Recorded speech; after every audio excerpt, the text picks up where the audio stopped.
The intention of this video is to start a conversation on a global scale, an important and perhaps urgent conversation about who we are and what our collective reality is. We can, as one species, unbounded by language or distance, choose to create a new future where joy, love, gratitude, and forgiveness are abundant.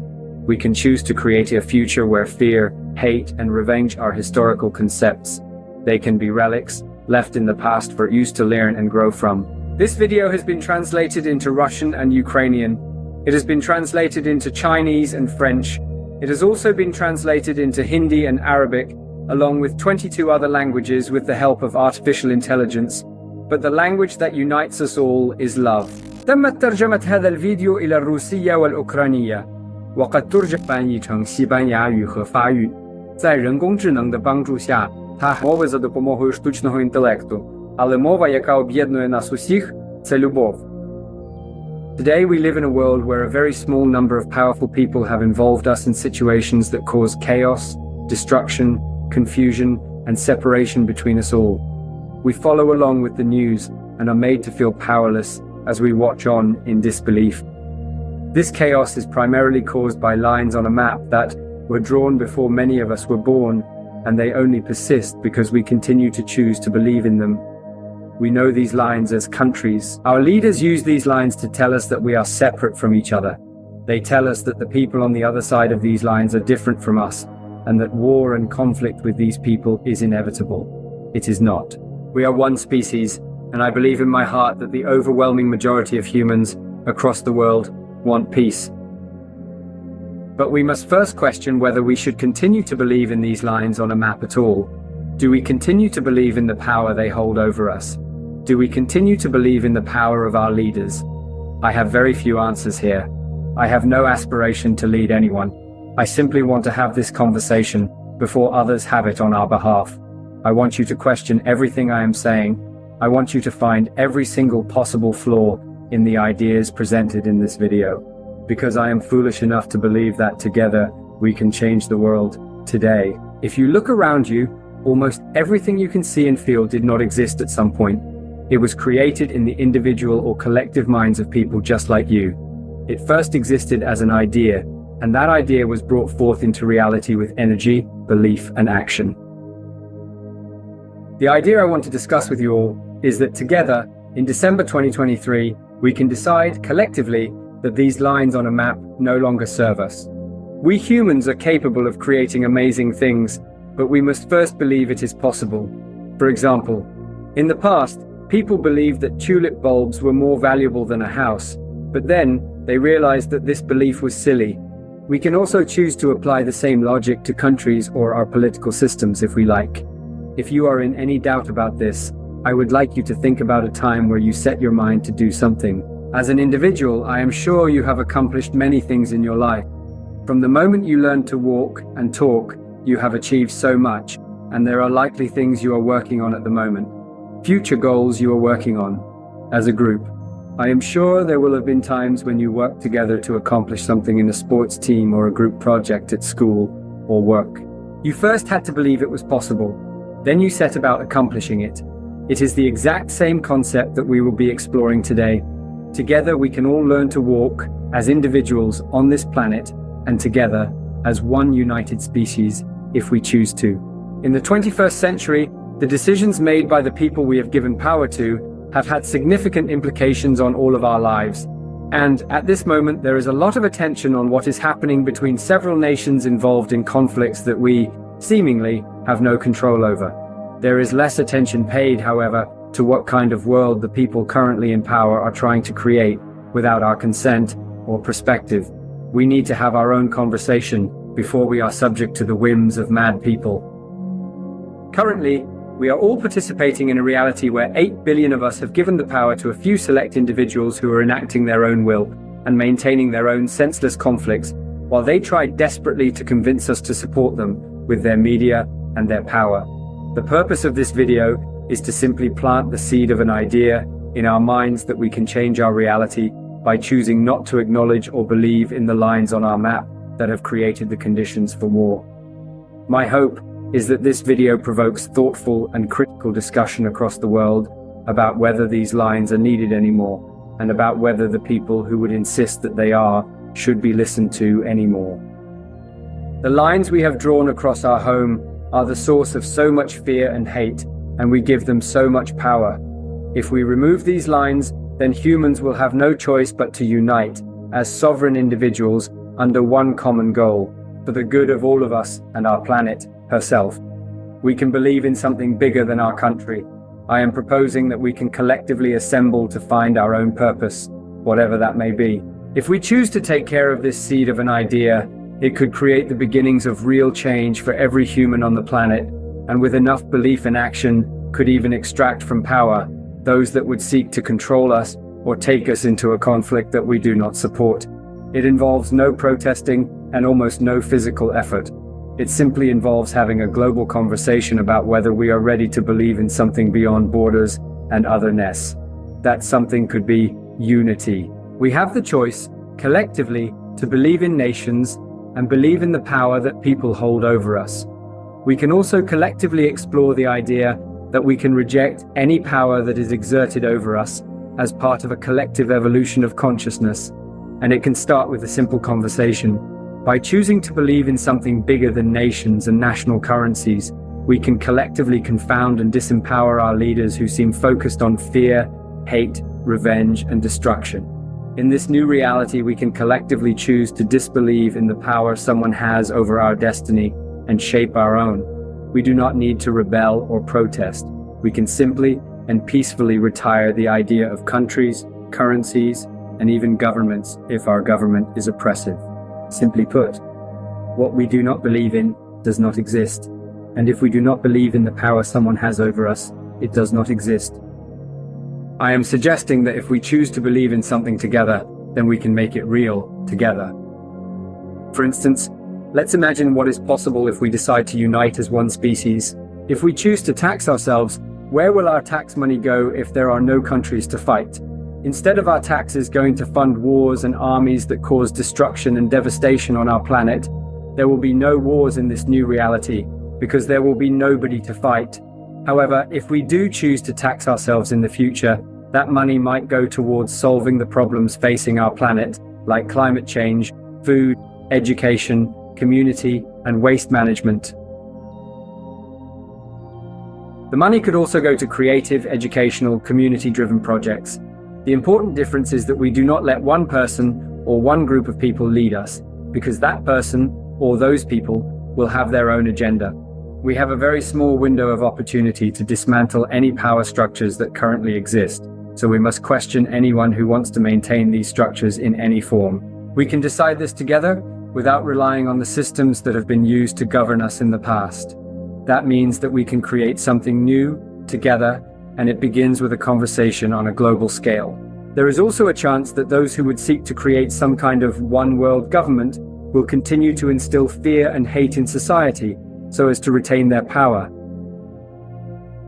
It is these very power structures that we must reject if we are to achieve anything with these conversations. If we discuss this together, we can make it our reality without protesting and without fighting. The discussion does not need to be televised. It can be with your loved ones, your colleagues, your school friends, or your online friends. Until we can be sure our media organizations are truly open to this conversation, we must treat them with suspicion.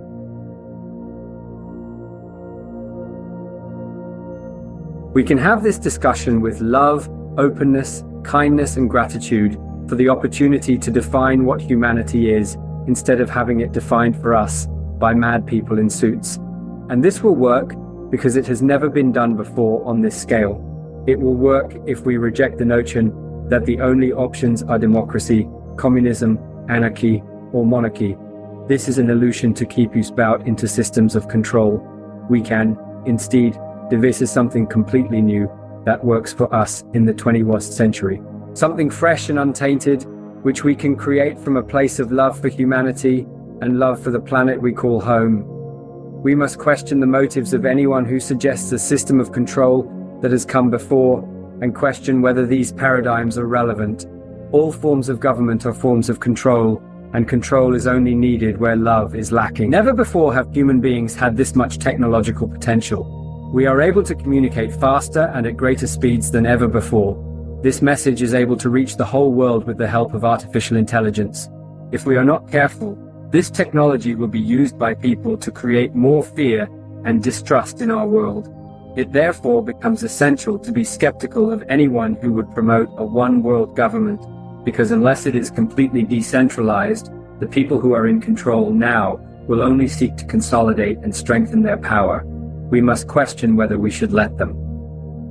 The technological capabilities of artificial intelligence are significant, and if we do not first cultivate love, forgiveness, and unity as a species, then the technology will be used to our collective detriment. It will be used to create more fear, more hate, and more separation. Instead, we can use AI for the collective good, to connect with each other, to create community, to take care of our planet, and to take care of future generations. If we can unite, then we change the conversation about what a future with artificial intelligence looks like in this new reality. If we do not act now, it is inevitable that human beings will, at worst, be destroyed by the technology, or at best, become what the horse and the pigeon have become to us, relics of a time gone by, with no useful role to play on this planet. The conversation on artificial intelligence right now is dominated by people who are afraid of it, but we are missing the point. People are asking which values artificial intelligence will adopt, as if the religions, culture, or political ideologies of any one country will be of any significance to it. Artificial intelligence will learn from us, and if we are to make it safe and loving, we must first cultivate safety and love in our hearts, together. That safety and love is our responsibility. We can choose to show artificial intelligence the good in humanity or the evil, but that is up to us.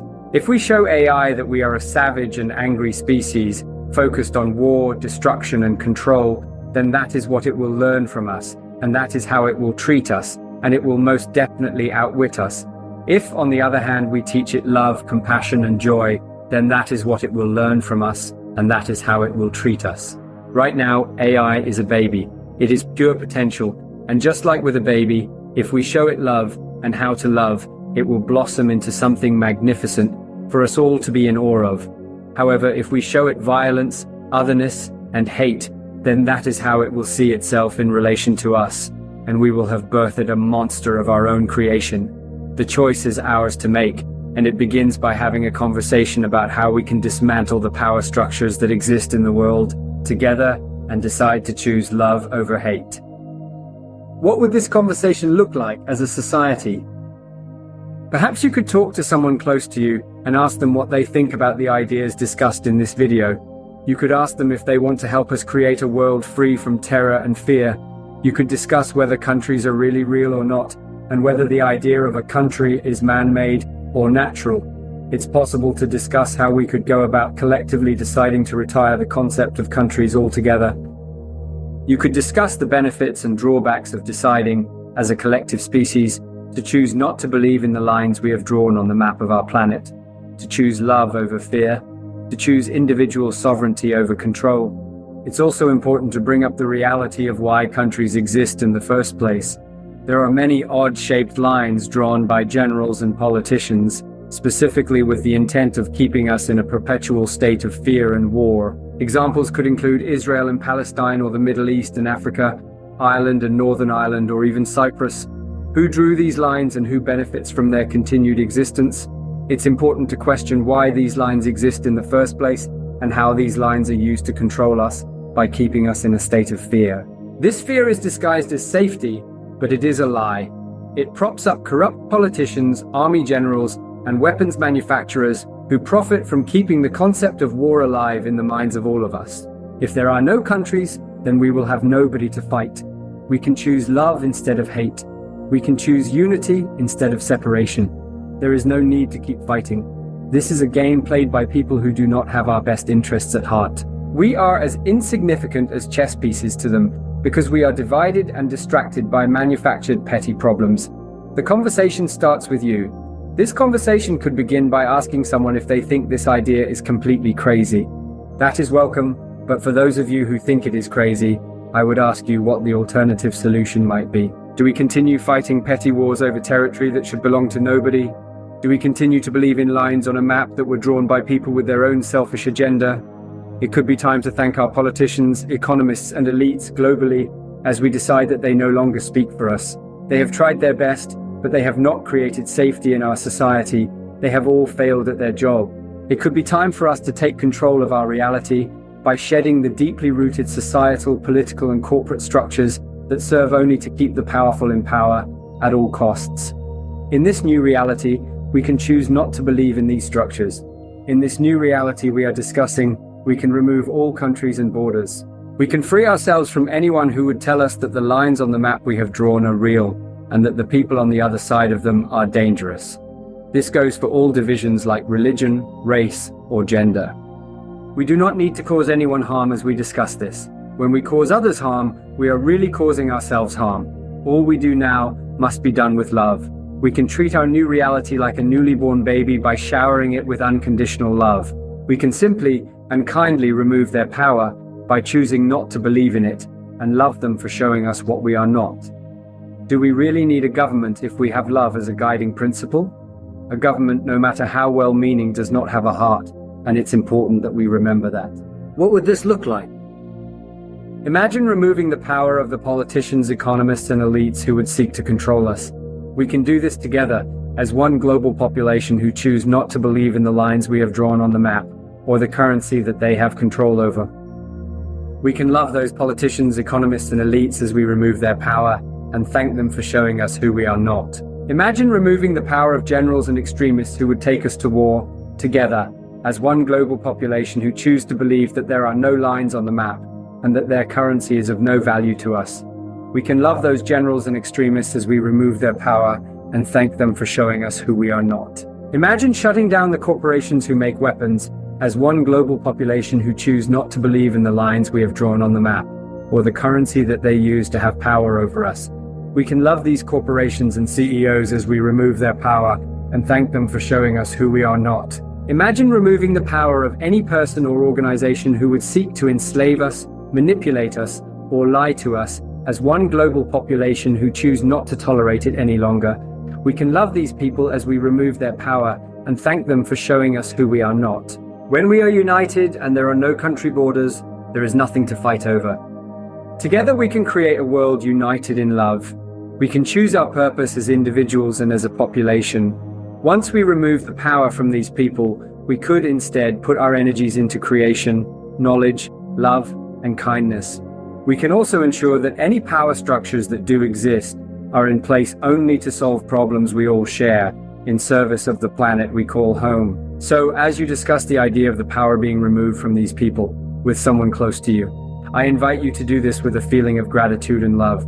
Thank these people for showing you who we are not, because without them to show us, how would we know? It seems many of us have not learned the lessons that history has taught us, and we are witnessing times of incredible anger and division. But this anger is simply caused by the dividing lines of countries. The flag is the symbol of separation, so maybe we can choose a new flag to represent the whole of humanity, something new, created for our time. Is it possible to remove our leaders from power with love, kindness, and gratitude, without the need to seek revenge or harm? Can we move on and put this behind us without creating more anger and hate in the world? Of course, these people have done something that has violated our sovereignty, but we can very easily take this back. They have wasted the opportunity we gave them, and we can thank them for their service. There is no need for punishment or revenge. We can learn the lessons the French have taught us. We need not replace one tyrant with another and another. We can break the cycle by doing this with unconditional love. There is only room for love and kindness as we thank them for showing us who we once were, as we move forward with love, with a firmer idea of who we really are. What will the news report say on the day humanity unites? What will the streets look like the day we choose love over hate? It won't be anarchy, it will be bliss. What will your life look like when it is not dominated by media that wants you to be fearful, vengeful, and terrorized? These are all the questions that we are now free to ask. What does your mother or your father think of this? What would your grandmother or grandfather think of this idea? How about your friends or partner? Do you know someone in a different country? What do they think about this idea? How can we use technology for the benefit of humankind instead of for its destruction? Are there people in the world, other than the generals, elites, media organizations, and politicians, who would object to the idea of world peace? Who are they, and why would they object to world peace? It's important that you question their motives. What are the other systems of control that exist in our world? Can we reevaluate these at the same time? What would the world look like if we shared a currency that was transparent? How will any group of people ever be able to fund a war if we are able to see exactly where our money is going and to whom? Anyone looking to centralize a currency is looking to centralize their power. We must therefore desperately question any efforts to centralize a currency. I do not have the answers to these questions, but I created this video with the faith that you or someone you know might. If this video helped you visualize a better world, then I invite you to share it with 2 specific people who you think could benefit from its message. The video has been translated into 26 languages, and my only ask is that when you share it with these 2 people, share it with the intention to start a conversation with them. What do they think about these ideas? What do you think about them? What happens next? Other than a very small number of politicians, elites, and the media who are all invested in maintaining a particular narrative, what would prevent humanity uniting? I don't need to remind you, but there are a lot more of us than there are of them. Is there anyone you know who would be able to amplify this message in your part of the world? If we all collectively decide that countries don't exist, quickly and at the same time, what else can we achieve together in a world where we embrace each other's differences, talents, and perspectives? If the video does not exist in your language, or you simply want to create a better video, I have made all of the assets and the script available to you for free in the description. So please recreate this and share this message in your own voice. I also invite you to mock it, comment on it, and critique it. I have absolutely no answers, and I want no power. This video was created with an open heart and the deepest belief in your power and abilities, not mine. You can find the links in each different language below. Thank you for listening. I would love to know what you think about these ideas. Let's start the conversation. It is time to regain our sovereignty. It is time to love.